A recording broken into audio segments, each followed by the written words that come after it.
filtrer un croisé dynamique, vous avez deux possibilités. Soit vous faites glisser, on va dire qu'on ne veut que les R par exemple.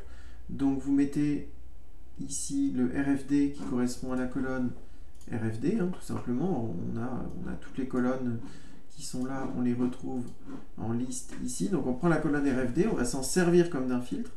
Donc ici on prend RFD et on dit je ne veux que, on a dit les références. Voilà. Alors quand on le fait pour la première fois, parfois on est sous ce format. Ici c'est désélectionné. Donc effectivement si on veut qu'une seule famille, on n'est pas obligé de sélectionner ce truc là. Si je prends les forfaitaires, on a les forfaitaires. Maintenant si on veut sélectionner plusieurs familles, les R, les F et les D, on va être obligé de cliquer là-dessus.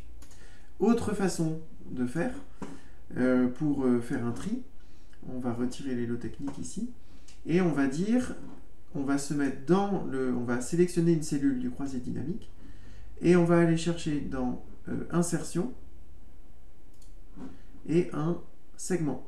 Et on va dire qu'on veut le segment lot technique. On fait OK, et là apparaît un sélecteur, où on peut dire je veux que l'électroménager, que l'échafaudage, que les divers, que la démolition, et ainsi de suite.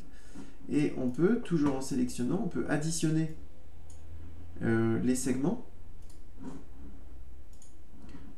Hop là, il faut sélectionner une cellule du croisé dynamique, segment, je veux qui est en charge, par exemple, dans la logistique, qui est en charge de l'intervention, je fais OK. Donc là, je pensais que j'avais rentré des différentes entreprises sur ce chantier, mais ce n'est pas le cas. Mais du coup, je peux dire, voilà, je veux, sur tous les lots techniques, je veux savoir ce dont le client doit s'occuper. Et puis, je peux combiner en disant les R, les F, les D ici, et puis des segments sur le côté. Et après, je fais sauter les filtres. Voilà, voilà comment vous pouvez vous servir des outils de filtre d'un croisé dynamique.